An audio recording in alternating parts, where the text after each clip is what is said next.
Welcome to Jam with Sam in the 27th episode of the Indian Networker. In one word, whoa. I just went through a LinkedIn profile and it really blew my mind away. Fantastic profile over there.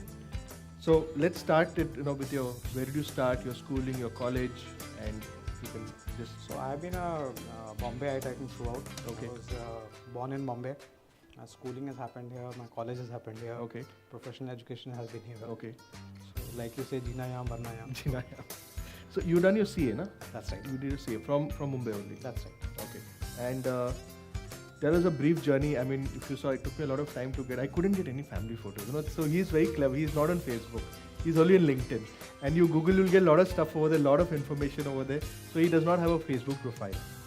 Yeah, so that's what I mentioned to you, that I think I've been there on LinkedIn, I think, since the time that LinkedIn launched in India. Because I thought professionally, I think that's the best place to be in. Twitter, I have to be candid, that at times I think, Twitter, I think you vent out something which you don't want to, right? And that's not good for your profession. That's the reason why I'm not there on Twitter, honestly. Okay. For Facebook, I think most of my family members are there, and they have a liberal dose of, all the family photographs, so they post it. And till about a year and a half back, I was not even on WhatsApp. Okay. And, just a friend like you, when I moved out of my corporate job, and when I started on my own, it was his humble advice that you should be on WhatsApp, I think, to stay in touch with the ecosystem. So I think that's how I'm there on WhatsApp, and that's a substitute, I guess. So Mark Zuckerberg will get you somewhere. So it's WhatsApp, Instagram, or Facebook. So, and hopefully that free basics is not going to come in over there. Maybe that's why WhatsApp got acquired. Quite acquired by him. Fantastic. Okay, so where did you start? Which was your first job you started, and how did you reach where you are today over here?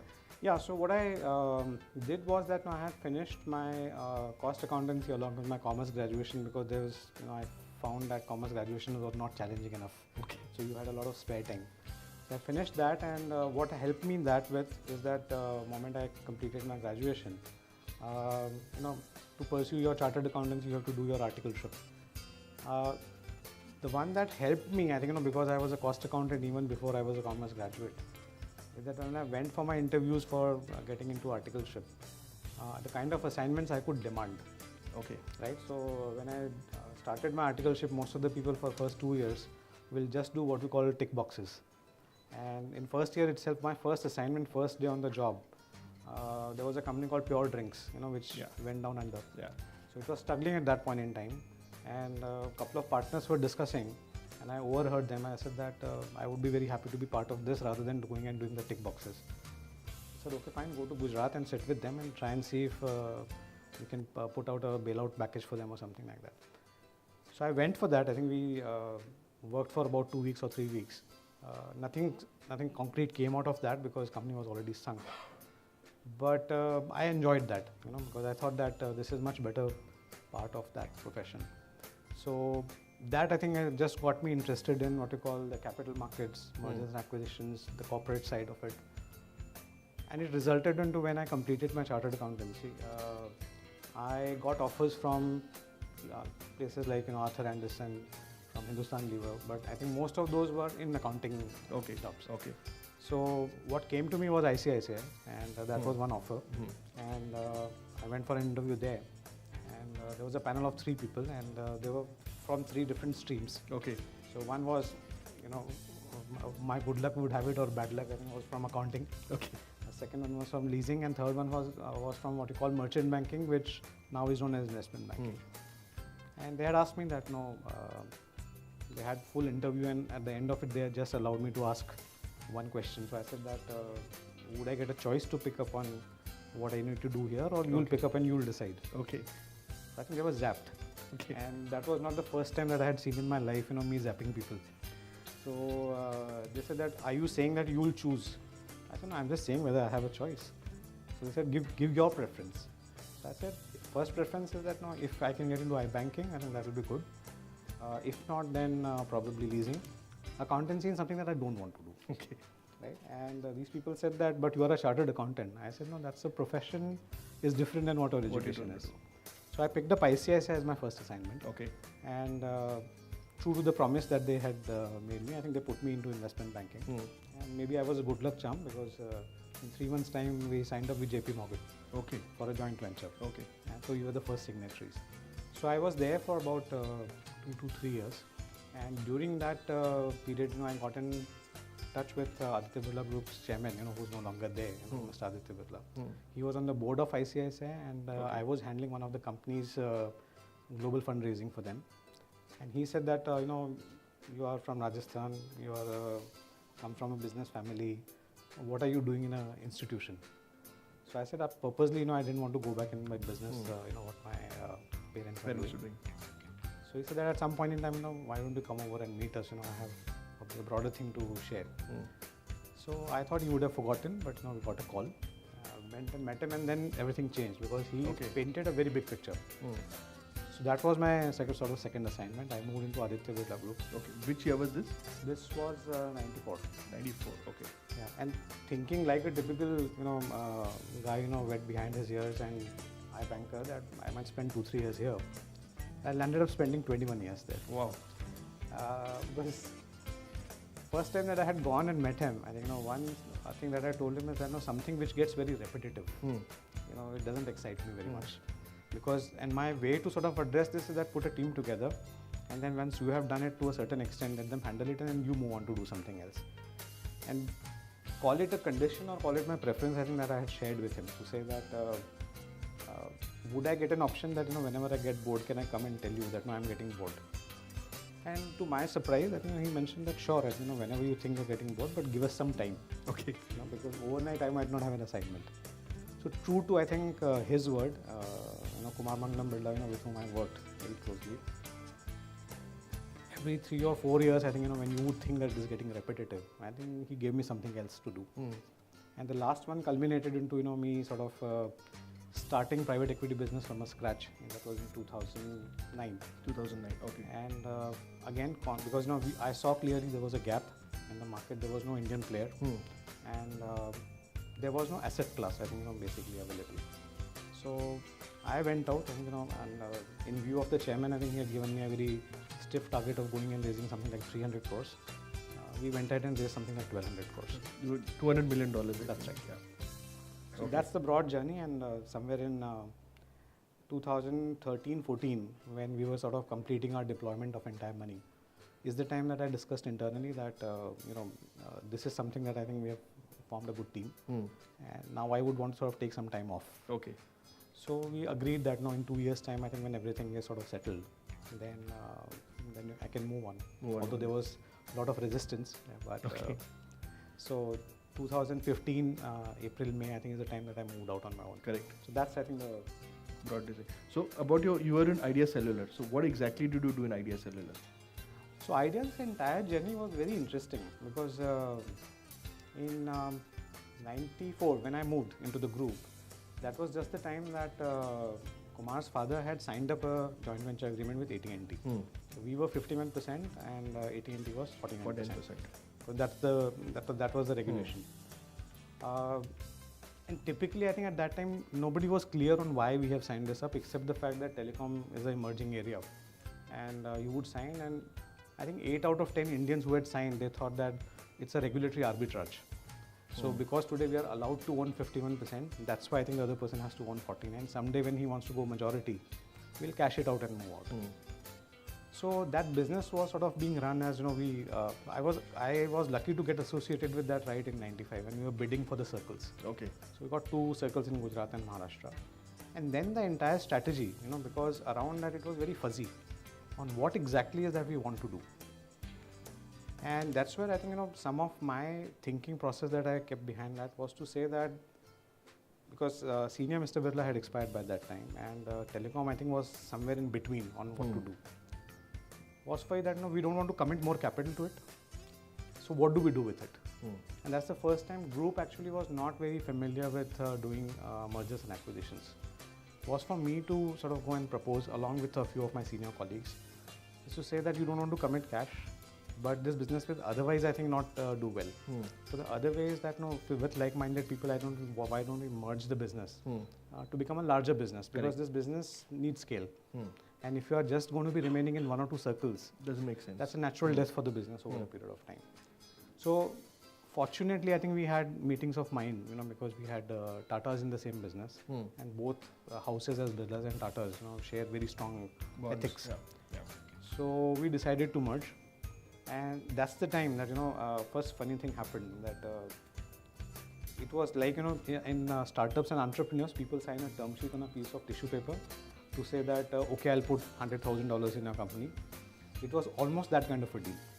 That between two houses, they said that what, you are 50 and 49, we are coming in, we are three big people, we are AT&T, you are Birla, and these people are Tatas. Let's own this company one third. Okay. And that for me as a professional, it was a surprise. That there has to be a model, there has to be a valuation. I might be at certain level, you might be at certain level, but that didn't work, because they said that no, this is the way it has to be. So we signed up that, and another surprise for me was that in that agreement that we were drafting, there was no separation clause. Oh. Right? So it just said that if there were differences, heads of the firms will meet and they'll discuss. That was again a surprise for me. And I said that that's not the way. And once you raise that point in typical Indian ethics and cultural values, people came back and said that no, abhi to join bhi nahi hua hai, chalu nahi hua, aur abhi tum talaq ki baat kar rahe ho. Right? And one would say that it's not a question of, you have to be prepared. Correct. Because otherwise, what's the framework around it? That also got shot down. And third thing was, which I had raised, is that Tatas were already there at that point in time in Tata Teleservices. Tata Tele. Yeah. So I think that was also a discussion point. But some of these, I think the lessons from that was, broad lessons, I think, was that if you don't sort of nip it in the bud initially, I think you repent it later, which we did. I think all three parties did. Okay. Because eventually there were things that were getting sort of little messy, and then we tried to sort of do some more mergers and all this kind of stuff. But so it was a 7 to 8 year journey where initially I think it went off very well, then it was very patchy, and at that point in time, it's the first time that internally I think I was one of the part of the team members where we suggested internally that relationship is at one stage, but I think we have to assert our rights. And moment we did that, I think it sort of gave rise to a lot of frictions. Correct. And it went on. So there was I think skirmishes. There was sort of public spat around what was going on. But eventually, I think because we stood our ground, and eventually I think we bought out AT&T between us and Tatas. Then we bought out Tatas, made a sort of 100% owned company, and then we listed the company, and so something that we bought for $1 billion is worth $12 billion today. Wow. So it's, I think, just the one thing that if you take up something, I think you stay the course. So because stand your ground. Yeah, from 2000 till 2007, till the time that I listed, for last 2 years, company did not even have a full-time CFO. So I was playing that shadow role at that point in time. And 2007 we listed, and just 3 months before that, when we were preparing the document, then we got a guy on the board because we had to name someone, and I didn't want to be that person. Okay. So we did that, and we had a very successful listing, and since then company has done very well. Okay. Contrary to the expectations, and it's built a very good brand. Yeah, it has. Get idea. Everybody's got the idea. Okay. Which was one of the most, of all the jobs which was one of the most satisfying? Was it this one or anything else? No, I have enjoyed everything with it. Okay. You didn't get bored, so you kept on exploring different stuff. Yeah, so I think at a point in time I was running twin track. So one side I was, to an extent, I think, being a part of a team fighting with Tatas for cellular. Other, I was a part of a team fighting with L&T for cement business. Okay. So yeah, you were in the cement. Yeah. So for good or bad, I think I landed up always on the fighting side. Okay. You are an economic prophet. That's what I coined a new phrase for you. I don't agree with that. So could you share something about this? I mean, you have predicted quite a lot of things which have come out through in the last Bankonomics and all that. So I think Bankonomics is a column that I wrote for Entrepreneur magazine, and that happened, I think, because around 2009 when I set up the private equity business. In 2 years' time, I had an excellent team to work, and they were doing a lot of things, and I got that there are stages in alternate asset investing, Sam. You have private equity, which is a very $1 billion, $1 million kind of a business. Then you have venture capital investing, which is more risky. And then you have sort of startup investing, which is absolutely risky. You can lose your shirt. So I got interested in that, and I was sort of writing for Entrepreneur. That gave me opportunity to write. So I think first few things, when you say economic profit, I think without meaning any offense to the economists, I think economics is common sense, right? A lot of it is common sense. The problem is that people who are sitting at a certain position, they can't sort of be a doomsday predictor, Yeah. right? That's what they believe, right? While it is not true, you have a couple of very sharp economists, I think, in Morgan Stanley and Merrill Lynch, who have always been calling, I think, the markets and the economies the way it should be. So your calls can go right or wrong, but it has to come true from heart, not because of the seat that you're occupying. So 2007-8, I think market tanking is something that I had sort of mentioned, and that I'm not very sure where the markets are going. Eventually, I think within my own assignment in the group, I was able to prevent a few euphoric decisions, not all. Right? So that I think came out correct in my mind. Oil prediction, I think in one of my articles I had mentioned in rupee terms that you would see, I think, in 3 or 4 years' time, oil coming down to something like 3,500 rupees. So it's there. It's below that in terms of rupees. Yeah. And rationale for that was very clear that one was some bit of a technical analysis that over a longer period of time, what you see for a 50-year chart or something, the spike that took it to $110 to $130, I think, was unsustainable. Correct. And it was artificially sort of taken because of supply being suppressed. Although you had a lot of supply, and you would read, I think, reports 4 years back where reports will say that in about 50 years' time, globe is going to run out of oil and all that, which is all bullshit it was. But the fact is that even today, I think the oil reserves in the world, I think, are never going to sort of deplete to a level where your generation and next 10 generations have to be bothered. Okay. Right. So that was more artificially created price. So I think that probably came out correct. 2-3 years back, I think, in terms of when the markets were in doom, I think, again, what I had, and that's one article that you put up, I don't know where you searched that from, is that what I had said is that markets actually will see $15 to $20 billion of fundraising every year, and that will continue for 2-3 years. And a subset of that will be a lot of that supply will come from private equities. Okay. And I think both of them have actually come correct in 2015. Yeah. So around inflation, around sort of foreign exchange rate, I think these are things which I would say are commonsensical if you don't confuse yourself, with a lot of data. Correct. And I think in our RBI governor, I think is one of the smartest. Very smart. I think we are very fortunate to have him. Fantastic. What is it that makes funding possible for startups and grown-ups? So grown-ups is somebody who's already having a business last 15-20 years. They're looking to scaling up over there. They may not have the energy, but they've got the experience over there. While the startups have got the energy, but you don't have the experience. What is it that a private equity player, whether it's a venture capitalist or a angel fund, what is it that they look for in that?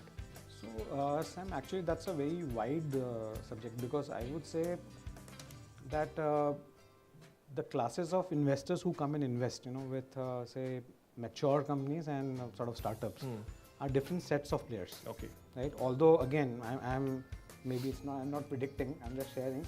I think there is again a euphoria building where the set of investors who don't know the startup place on why should they invest in startups and how they should are getting into that place, and they are going to have actually big blood on their face in just a few years time. Okay. Someone said actually, I read an article this morning in Crunchbase or something that said that people who are predicting doomsday, for startups, they should give a date. So I'm happy to give a date. Okay. Right. I think before 2017 December, you will see a lot of investors, who don't understand startups but who have come and actually poured billions of dollars and millions of dollars. They are going to have a bloody nose before 2017 December. So there's a date. Okay. Now coming back to your question, I think that for mature companies or for startups, I think one thing is common. There are 2 or 3 things actually that are common. So one is, I think, about the founder, right? Because in when I was on the buy side doing as a private equity, increasingly me and my team would always say that 2/3 of our weightage in taking a decision is about our assessment of the founder. Because eventually, I think he's the person who can make or break on what operations he's doing. Whether that's a startup or whether it's a mature company. Which is the person that you are backing. The second, I think, in startups, I think, which is different compared to mature companies, is what's the sort of magnitude of opportunity that you have. Okay. So, which if you bifurcate, I think in two, then there are lifestyle businesses, and there are businesses which are geared for scale. So, for example, if say someone says that no, I want to open a restaurant, because most of us, quite a few of us have that ambition. Correct. That once you retire, then you'll have a bookshop, and besides that, you'll have a good restaurant running. That's a lifestyle business. It can be profitable. You can run that as one entity so long as you don't increase your expenses. Would you find investors for that? From professional investors, difficult. But if you were to say that I want to build another McDonald's, right, and I want to sort of open some 10,000 stores, that's something that will find someone. Although, as you say, businesses are similar. Correct. But there are lifestyle business and this one. So against magnitude of scalability, I think is very important for startup stage. For a mature company, I think this is less. And less so that even if you are running a good, solid business, even if you are niche, and where examples would be say specialty chemicals, where that specialty chemical businesses can never become $5 to $10 billion. Correct. In kind of top line. But even if they were $500 million or $1 billion, they enjoy superb margin because there is an IP around it. Correct.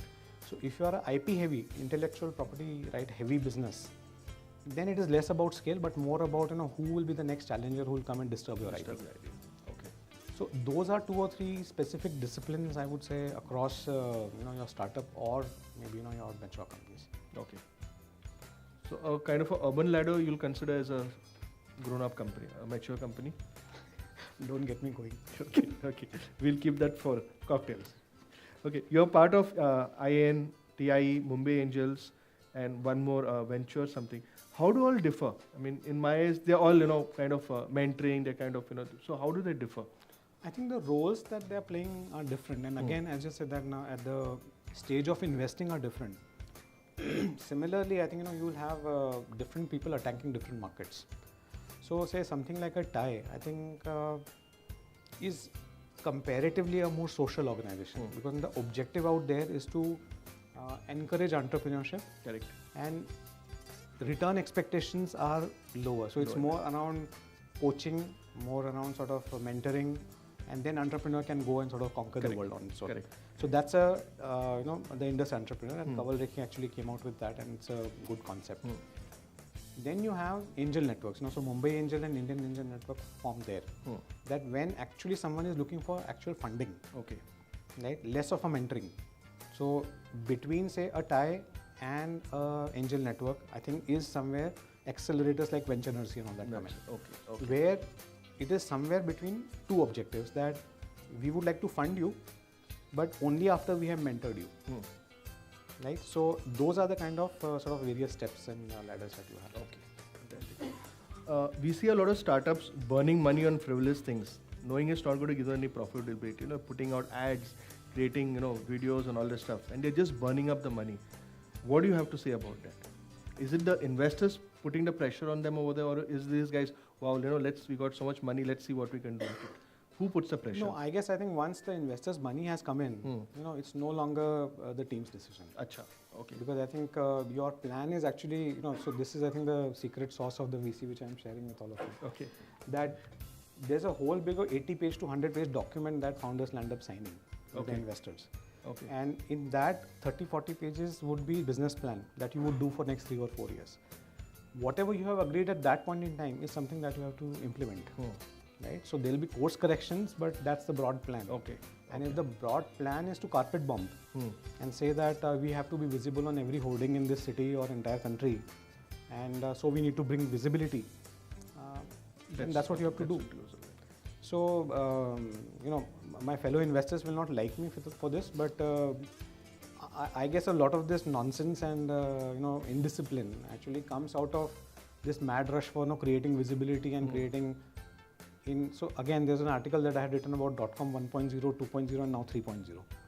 So we are actually going back. Because ideally, I would have expected in 3.0 version, you would have seen revenues and profitability being the target.